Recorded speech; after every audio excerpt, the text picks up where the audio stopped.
Hi, this is Brennan Davis from Bedrock Games and the Bedrock blog, and I'm here with Joel and Adam, and today we're going to be talking about Invasion U.S.A., a 1985 film starring Chuck Norris. In this movie, a one-man army comes to the rescue when the United States are invaded by communists. That is the IMDb breakdown. And before we get into the actual conversation, I just want to remind people, you can check out my game, Wandering Heroes of Overgate. It's a wuxia tabletop RPG. It's available on drive-thru, pay what you want. And I also have Strange Tales of New England available. Joel, I don't know if you have anything you want to mention briefly. Oh yeah, I'm still currently finishing up the bestiary for Acid and Steel, the Robots and Demons Kung Fu supplement for Lone Wolf Fist, post-apocalyptic Kung Fu tabletop role-playing game available right now at TTR, drive-thru RPG, print on demand, and PDF. And you can get a bundle too, so, you know. And so, what did you guys think of that breakdown? I mean, that basically sums up the movie, even though it leaves out a lot of, essential features of the film, but it's not inaccurate, I would say. It's one of those where it's like, I almost don't know what else to say about the film when I'm pitching it to someone, Like, beyond being like, okay, if you like Chuck Norris, you will love this movie, or something like that, It's like, well, this is the essentials of it. It doesn't, because the movie doesn't stray much, It's very disciplined in what it sets out to do. Every single scene serves that purpose, right? And so it's like, well, there you go. That's what you get, and I love it. It's really fun. Yeah. So this was, I think you were the only one who hadn't seen it, right? So is this? I've never. If I'd seen this before, it was like, on a CRT back in the '90s on like TNT or something. Like, so it's been a while. And full disclosure, I haven't seen it since TV in like 1986 or 85 or so. So it's not like it's fresh in my mind. I have images from it in my head before I rewatched it. But Joel, it seems like you liked it, is the general impression. Oh yeah. No, I like this a lot more than our last Chuck Norris outing. That one felt well, and I did like that one just fine. No, but I remember. This was the redemption movie, I believe. This is the 11 out of 10 Chuck Norris masterpiece that you need to see, right? It's everything you want in a Chuck Norris movie and nothing that you don't want. And I think that the stuff I don't want is what brought down my other one. Yeah. From like an 8 or a 9 to like a 7, where it's like, well, the way I would put it things that bother me. Is there are better Chuck Norris movies, but this is like one of the most fun and enjoyable. Yeah, well, it's iconic too. Like I think that poster, everybody's seen that poster a million times. But it's one of the it's like the most unashamed full Chuck Norris movie. Like, you know what I mean? It's that kind of a film. It felt very much like that at the time, even when it came out. It's like, this is, like no subtlety. We're just going all. He also contributed to the screenplay and his brother worked on the story. So it's also a movie that's like, it's got his stamp on it in that sense as well. But yeah, so I don't know, Adam. I don't know if I got your opinion on the film yet. You did not. No, I felt this was. See, I don't know. I'm not even sure that he's actually the protagonist in this movie. I feel like this is the story of Rostov, and it's kind of a retelling of. It's a modern retelling of Moby Dick. He's the Captain Ahab figure, and he's chasing his white whale of Chuck Norris, dooming his crew in the process, rather than being a good captain. So that's started on that. Like, you know what? You're not wrong. Because it starts with him having nightmares of Chuck Norris beating him up. Yeah. Like, that was such a great scene where it's like, wait a minute, the main villain is horrified of our hero already? Yeah. He's haunted by him. Just the victorious antagonist is what he is. Chuck Norris is haunting him. Chuck Norris has almost no emotion for most of the movie, right? And then and then when he actually is he's totally unafraid. He just wants to kill Rostov at that point. He has no sense of self-preservation or any of these things, and he's just completely determined to kill Rostov in his own way. And so, and Rostov is rattled the whole movie, and even his own men are getting annoyed because he's getting like, if they never went and attacked Chuck Norris at the beginning of the movie, he probably that was his tragic error. It's like after that once he did that, he was doomed for the whole movie. That was it. If he just been able to do his mission, America would have been destroyed. Would have been a happy ending. But no, that's not what happened. And I think just for the benefit of the audience, if people haven't seen it, the basic idea is it seems to be mostly Russian driven, but it's a little bit unclear who all of these forces belong to. I don't think they ever do lay that out, do they? No, I was just going with Russian in my head. Yeah, well, because Rostov has got to be Russian, right? But there are other people. I mean the crew as a whole, though. Yeah, the crew is pretty mixed, and they basically they get like these almost like World War II landing vessels and just land like truckloads of men on the beach. But instead of invading directly, which obviously would have failed, they basically send each truckload on individual missions to just go wreak havoc in the USA and turn Americans against each other. And so it's a pretty cool concept at the beginning there.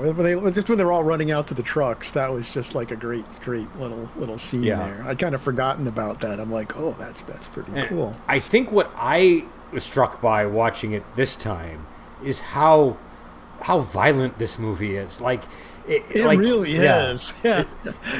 It's ruthless. I mean, you have children getting killed and everything in this movie. Well, like one scene that stands out is they go to like a suburb, like a group of these men, and it's Christmas. The kids are like putting the decorations in the yard, and they just start firing rocket launchers at the houses. They're just going completely nuts. There's a mall scene that's fairly similar. And so it's just very sort of it doesn't flinch from like the terrorist plot element that's taking place. By the way, I'm getting a whistling now from somebody. I don't know where that's coming from. Yeah, that would be someone getting some water. Who could that be? But no, I happen to have house guests. You might hear some bumps, and some of those house guests are my own children. Those parasites. But yeah, so I don't know. I thought it was a very. I was surprised by just going back because I mean, 80s movies could get violent, but when they blew up the residential street, I was like, oh, this movie does not hold back. Yeah, it's no holds barred. I'd also say it's one of Chuck Norris's darker roles. He's not pretty grim and stoic in this one. Yeah, like he's enjoying the harm that he's inflicting on people in this movie. Yeah. Do you know what I mean? I mean, no, you're right. The whole knife through the hand. That's like pretty much the first big violent thing he does when he's starts. I mean, honestly, I'll bring up real quickly too before I get into it. But just, I did kind of feel like I wish there was more Chuck Norris in the first half of this movie because it's like, I mean, not that the first half was bad, but I'm like, once Chuck Norris shows up, I was like, okay, I mean, obviously he is in the first half, but he hasn't really. He's wrangling alligators and living in the Everglades, exactly. It's a. I would have liked him to start in the warpath just a little sooner in this movie. That would have made it perfect. Yeah, they kind of give it a slow burn. They kind of have to introduce everything a little bit, I think, because of the scale of the movie. But that's true.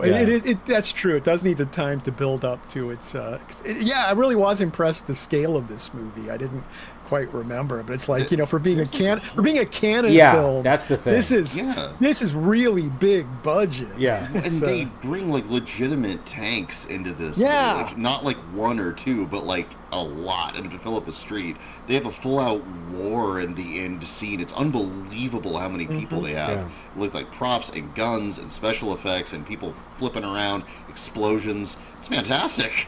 It really is fantastic. Yeah, it's one of the bigger budget canon movies, I think, because usually canon movies they have a certain look and feel. Do you know what I mean? And there's definitely you can feel the budget in a canon movie usually, And here I feel like, there was a very expansive feel to this one. Again, it's still a canon movie. Like you can tell it's a canon movie for all kinds of reasons. But it's It was like the landing scene, bringing in those landing boats and having all those trucks lined up and everything. It's like, for a canon film, that's really impressive. Yeah. Well, honestly, I was in some of the car chases have so many cars getting destroyed, exploded, ran through shopping malls. Like it's great. And I was comparing it to modern films, and I was like, the action is so much more clear. It's so much more impactful. Yeah. It's got so much crunch. It's so good. So yeah, it was all real. It was all real. They're blowing up houses. It's like when you watch a house blow up in this movie, it's a house blowing up. Yeah, you don't get that satisfaction from modern movies anymore. They basically got a block that was going to be demolished anyways, and then just and the mall scene, and the mall scene they were able to do because it was being renovated, and so they figured, okay, we can get away with a certain amount of damage here, I think. Yeah. And that mall has since been dismantled, I think, just because malls went away eventually in a lot of places. But I love the. This movie has some of the most satisfying explosions, and it's got enough of a villainous cast that whenever the villains get their comeuppance, it's always also satisfying, and it usually involves an explosion. But it's just very like, even down to like the bad guy with whenever, I don't know why, but in the 80s they had a lot of henchmen. There'd always be one that had glasses for some reason, and I don't know why that was, but it always felt like, do you know what I mean? It was always, there was always something about the guy with glasses where they would make him, you would sort of underestimate him because he had glasses, and then he would be like the most like really like the worst of the bunch in a lot of ways, like like, and so there's a guy like that in this one, and I think he also perishes in an explosion. But yeah, I found the action very satisfying. Like the car action, the fights. It's a good blend of, like, you get martial arts, you get gunfights, you get car scenes, you get everything. And you get like seedy underworld scenes where, like, Chuck Norris has to go investigate, and so he goes to, I think it's like a strip club or like a brothel or something in between. And that's the scene where he ends up. Oh, go ahead. And you also get good hero dialogue, like, I'll see you in hell. Yeah. Send you a postcard. Yeah, or you're starting to. Go ahead, Joel. Well, what's crazy is he was saying that to one of his friends in Contact. I know. Yeah. Oh yeah, that's right. Exactly. Yeah. It was his buddy who gave him the information, and you get lines too, like, you're really starting to annoy me, and before he gives the guy like a good solid push kick against the wall. So are you a talker? Leading up to that, it was. Yeah, I mean, it is that the writing in this was really, really fun. I did enjoy the dialogue. Yeah. There's not a lot of dialogue in this movie, but what's there is very good. It's a little bit more the Rambo approach, you know what I mean? Where it's like the less said, the better. Exactly. But yeah, no, I again, it's not the greatest Chuck Norris movie. It's not like, it's not, this like, it's never going to have like a 90% rating on Rotten Tomatoes ever.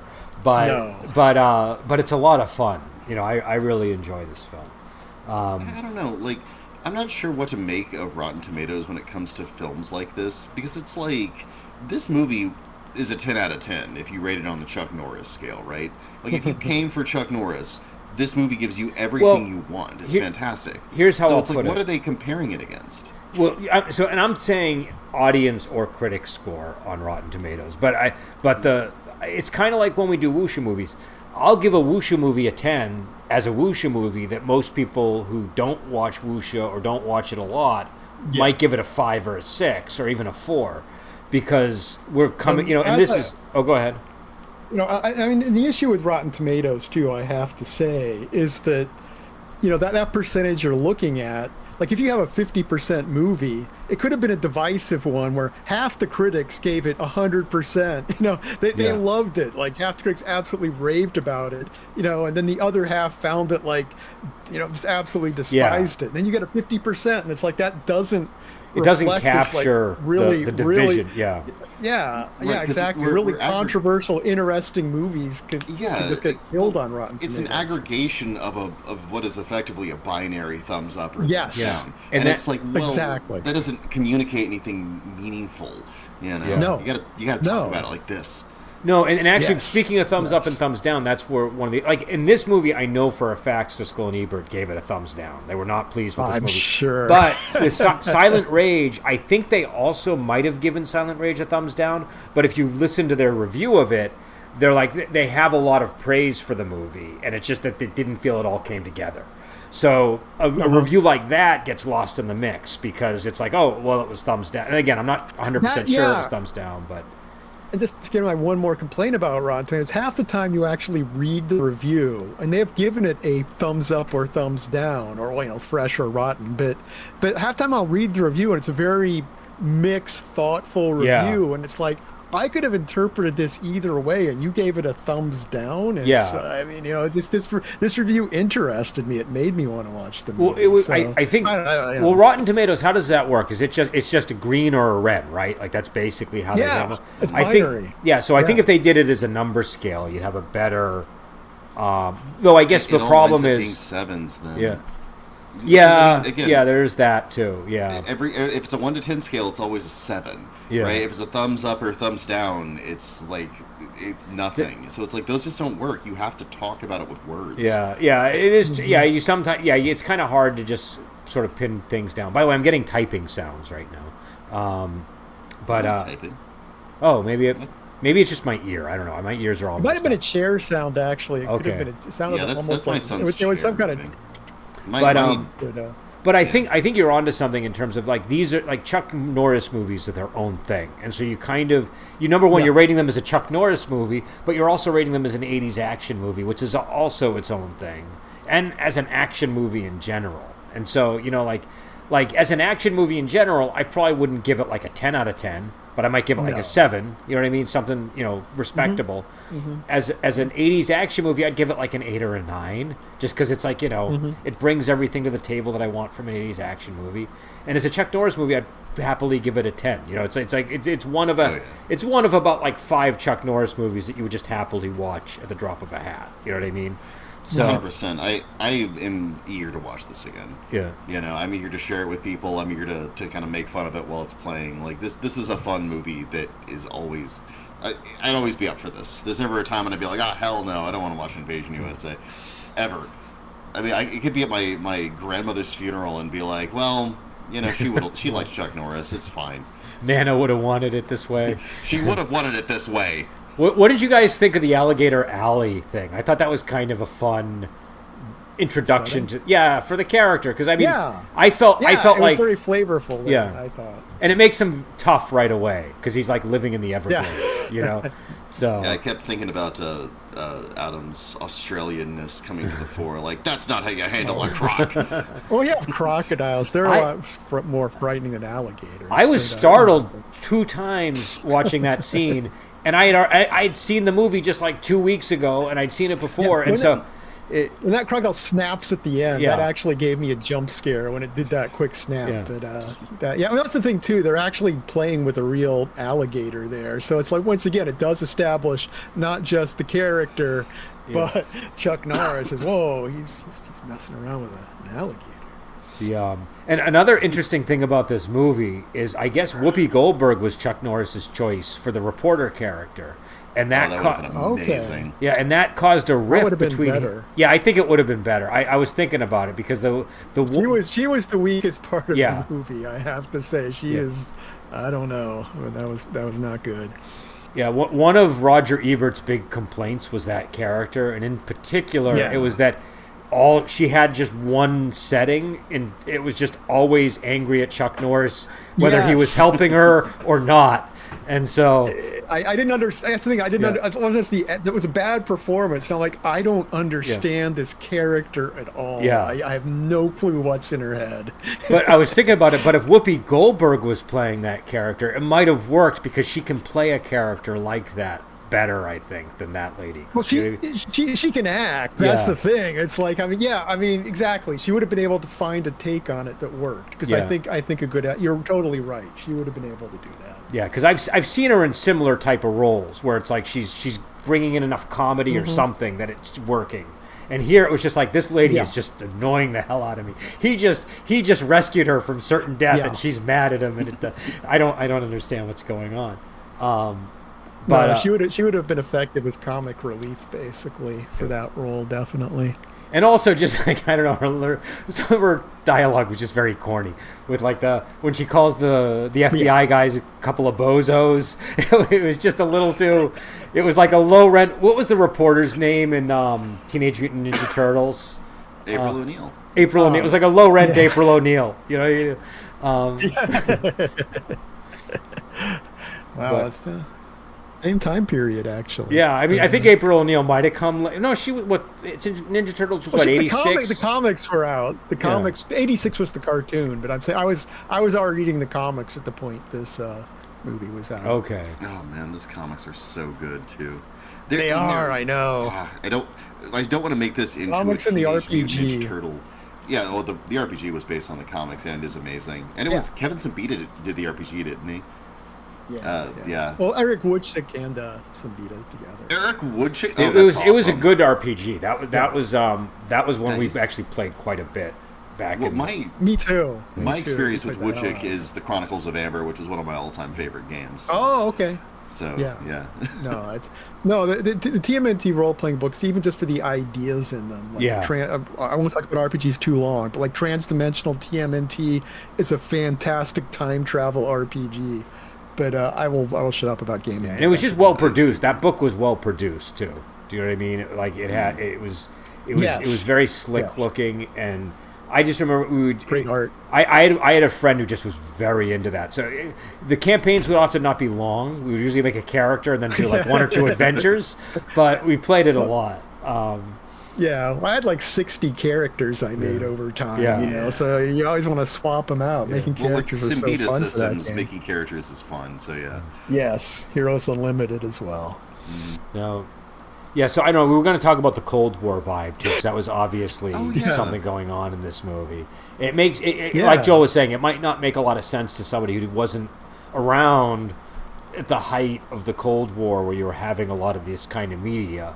I accidentally prepared though because I watched this afternoon before the podcast. But last night I was like looking for something. I was like, I'm going to watch 2010 again, and so I just watched 2010, which is of course a really heavy Cold War theme to it. So I was already in total Cold War mindset when I sat down. I have not seen that movie in ages. I remember I read like all of the 2000 books. I think there were like 3 of them, maybe 4. Yeah. I was very, very into those at one point, but I forgot about the Cold War aspect. I haven't seen it in a long time, and it totally held up. I was like, man, this is a great cast. It's good science fiction. It's like, obviously 2001 is a different kind of movie, but it's like just as a really solid, well-made science fiction movie. That's the one where they explain why Hal malfunctioned, right? Like that's the one where they kind of in a way, the scene is so good too at the end with him. That stuff is. People should really read Arthur C. Clarke. Like, go deep into Arthur C. Clarke because he's got like a lot Childhood's End. Yeah, he's got Rendezvous with Rama. Throw some titles out Rendezvous with Rama is great. I always really like The City and the Stars, which is that. Oh my God, that's great. But you can't go wrong. And 2010 is wonderful. But the Cold. I don't know. I like.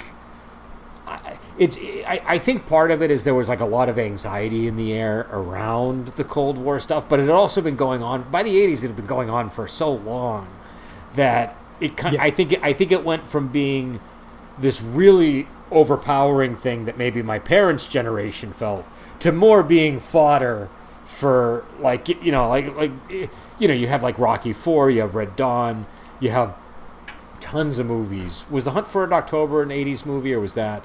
Yes. Okay. That was 80s. Yeah. Okay. You just have a lot of these movies that are dealing with. Yeah, I read the book of that actually. That was a good book. Was it? Was that Tom Clancy? That book? That was his first novel. Yeah. Okay. No way. That was his first one.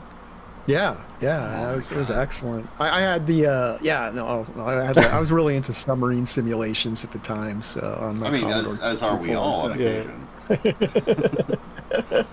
You know what? I never got into submarine simulation, but I was really into World War I airplane and Zeppelin type stuff. I was into any video game that had those old prop planes. I was a fan. I used to play Dawn Patrol, the old that was my favorite one. Game. Yeah, that was the best one. That was so fun. Yeah, Dawn Patrol was amazing. And the Ace of Aces books. But we're going off on a lot of tangents. That's okay. This was part of my evil scheme. See, I inserted this topic specifically to make you old men do tangents.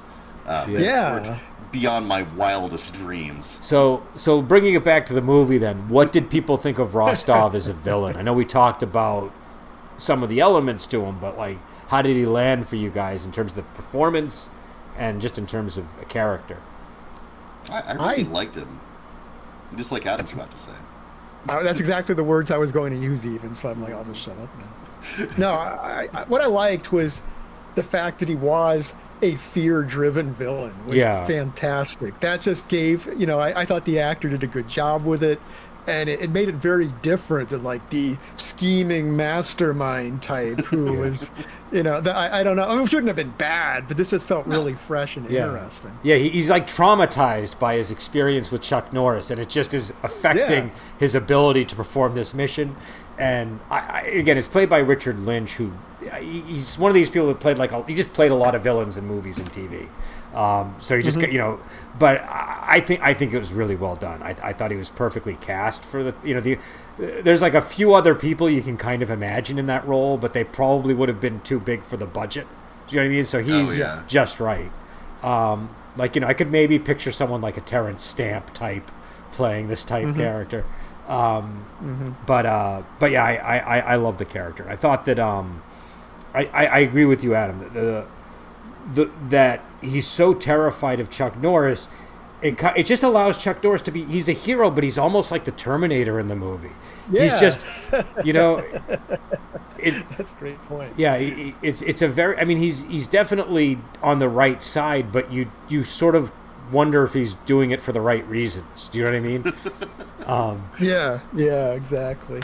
Yeah, he's a revenge-fueled rage and death machine. And it's like everything he does is heroic and saves innocent people or punishes evil or like defends America against an evil invading army of drug lords or whatever. And yet there's just something so frightening and ruthless about the way he does it, where it's just like, oh, okay, you're not even going to say thank you or pose for you're just going to drive off to your next murder spree, huh, buddy? Oh, okay. Bye. Glad you're on our side. The situation here is just the fact that he just did go cold turkey on killing people, went out and lived in the wilderness, and and now he's not going to be able to stop. Turning his awesome wrath on nature instead of mankind. He's like, nah, I've killed enough dudes. Well, I kicked that one guy in the face. It's fine. There's an in-movie reason for him wanting revenge. I forget the guy's name. It was Johnny Eagle. Was that the character? Yeah, Eagle. Yeah, so like his friend who's kind of older than him, it seems, so maybe like some kind of father figure or something. I don't know, but he's close to him. And it establishes that they eat frogs together and alligator and various things from the swamp. He gets killed, and that's kind of that's sort of presented as the reason. But you feel like even if that didn't happen, he would have still.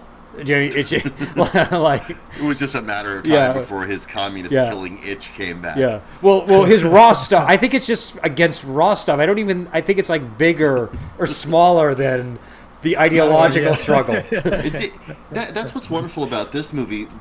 Those two characters have such a presence in the film, and their relationship is so well defined and interesting, and it really feels like it is their war. And everything else, like all the ideologies, all everything is secondary. Like I love when Rostov in the very first part of the film goes in and he kills a bunch of innocent people to steal their cocaine, and then he goes with the cocaine to the guy he's going to sell it to and just kills them all. He doesn't sell it, he just murders them all and leaves. And then he has a nightmare about Chuck Norris, wakes up in a cold sweat, and he's like, we are going in 4 pontoon boats with bazookas to end this man before we start the invasion. And it's also, that's a great scene. That's a really good scene when they drive up in the 4 pontoon boats. Yep. They just start shooting. Johnny Eagle takes down 2 of them before they kill him. By the way, I just want to point out that guy held his own. But also, do you feel like maybe they used a lot of bazookas in this movie? I kept a lot of bazookas. Even in the final scene, I think Rostov has not a bazooka, but some kind of grenade launcher or something. No, it's a bazooka duel. They both have bazookas. Bazookas at dawn. Had Rambo come out yet? I think Rambo is the movie that really established the need to blow people up with a bazooka or a rocket launcher. I think you're right. I think it probably was Rambo. Because once that happened, everybody was. Well, there was like a serious gun porn thing going on in the 80s where the thing a movie could do to be cool. Yeah, like the more amped up you got, like the higher level you got with the weapons, and the more the audience felt like they were being introduced to something they hadn't seen before, the better it was. It was, and I think that kind of begins with Scarface or maybe First Blood, but. Yeah, bring it back to role-playing for a moment, too. When people look back at 80s games and marvel at how many guns are in 80s role-playing games, that's not just role-players. That was just... the culture, the feeling of the times. That's why it was in like the games. Scene in The Terminator when he goes into the gun shop and he's just like, Yes, exactly. Yeah. So, but yeah, there was definitely a lot of bazookas going on, a lot of grenade launchers, a lot of, and it was, and if they had not done that, they might have actually succeeded in killing him, because all they did was obscure their own field of vision and allow him, opportunity to escape. So, what did you think of the plausibility of the plot? Like the idea that, like, obviously it's a little bit, like, the closest analog I can think of is 9/11 maybe in terms of that kind of attack, but that's not even a perfect analogy because that was a very different type of thing. Russia's always doing this in slow motion. Back then and now, it's like, so.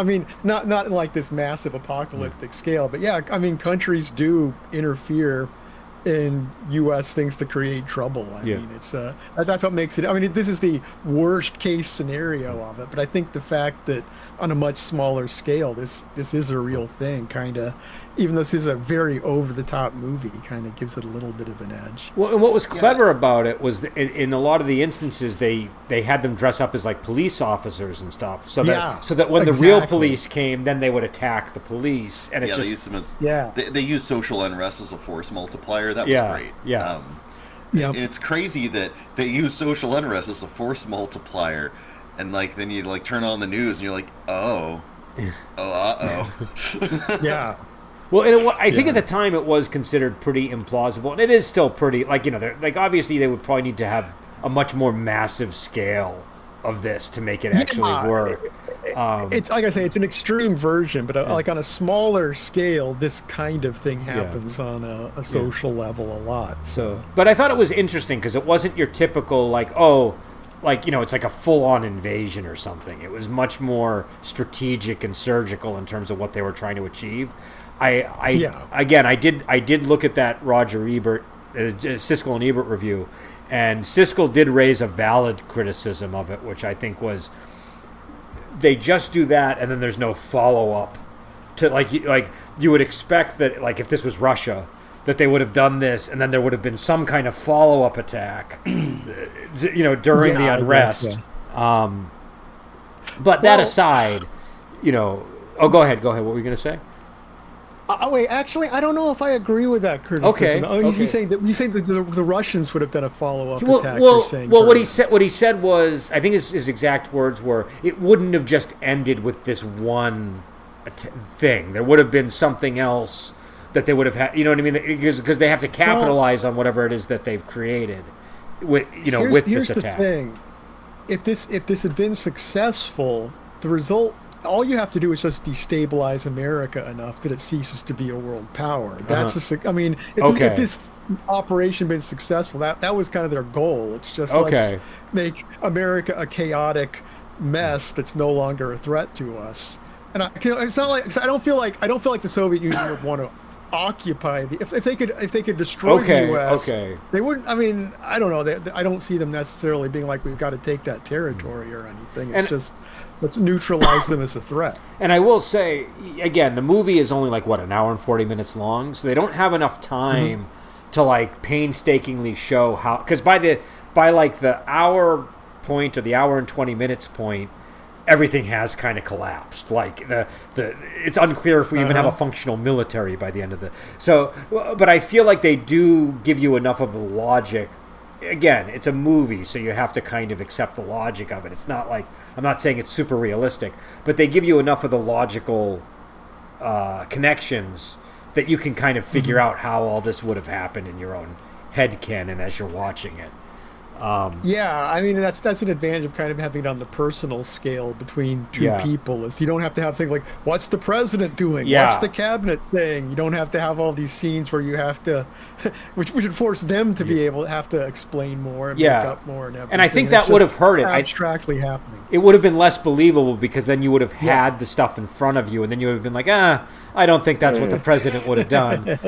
So I think that I think that's what the president would have done. There are so many Chuck Norris movies where that's what I say. I don't think the president would have just called in one guy. That seems kind of unlikely to me. Anyway, that's my contribution. But yeah, so I don't know if there's anything else you guys want to get into in this one. I think we've kind of covered everything, but is there? Yeah, that's kind of everything, isn't it? Yeah, we got the gun porn in there. We got the bazookas. We got the fact that the main villain is haunted by Chuck Norris for literally the entire runtime of the movie. Like, yeah, this gets a hearty recommend for me, and not even like in an ironic way. This gets one in a sincere way where it's like, look, this movie knows what it's about. Okay, it's very straightforward. It's not pretending to be something it's not. It doesn't. There's no compromise in it. It's just this glorious celebration of this exact thing, and like, man, it's beautiful. It's so entertaining. I had so much sincere fun every second of this movie. 11 out of 10. Best Chuck Norris movie I've seen since the last Chuck Norris movie I've seen. That was it. That was my contribution. My turn, I guess. Yeah, okay. It's your turn now, Adam. Now you get to tell us about the movie. I enjoyed this movie thoroughly, and I enjoy it even more after discussing it, actually. I think this discussion has only enhanced my appreciation. But full recommend. I have said everything I really have to say. On to you, Brendan. And you said it beautifully. I definitely recommend it. I think it's a good movie to see alongside another. Like, I would watch like Lone Wolf McQuade or the Octagon and watch this as a double feature. But I think it's great. I think Chuck Norris in general, because obviously he's passed away, I think that his martial arts is always very grounded. It feels very... It's got like a realistic feel to it. He doesn't always get the best benefit of like the greatest editors or the greatest choreographers in the world to make it come together as great as it should. But I think that his style of action, especially with the martial arts and filmmaking... it's just one of the ones that really works for me because it feels a lot more grounded. Like when he kicks, it's always like a solid, nice kick that you can kind of feel. Do you know what I mean? He's got that snap to the kick. Yeah, like that push kick that he did against the bodybuilder. That was like a great moment in the movie. Oh, that was awesome. Yeah, because you're thinking like, oh, how is small, like not small generally, but much smaller than this guy, Chuck Norris, going to move this guy? And the push kick it makes logical sense. It's also the way that he executed it. It looked explosive. Well, it was fast. It was explosive. It was right in the guy's torso, like right in the solar plexus. Like, and you're right. That guy was tremendous. He wasn't particularly tall, but he was as wide as he was tall. This man was a perfect cube. He looked like the guy that used to run Captain's Pizza by where I used to live. The two brothers used to wear parachute pants, and they would go to the gym every day, and he just had that kind of a look, But also that's a great way to establish, okay, Chuck Norris is a good fighter. Like, let's have him, knock the big guy to the ground like that and have it be believable. And the thing is, in a movie, that can backfire if the actor has the wrong physique, if the actor doesn't move in a way that feels believable, if the kick looks bad. And so I think that, it really works. At some point, we should do not Enter the Dragon. What is it? Return of the Dragon or Way of the Dragon. Depends on which... the titles are always kind of off, but the movie in Italy, the Bruce Lee movie in Italy, where he has the big showdown with Chuck Norris, I think at some point that would be a good one to do. So yeah, I guess. Yes, I agree. I guess we'll end it there, and until next time, we will talk to you later.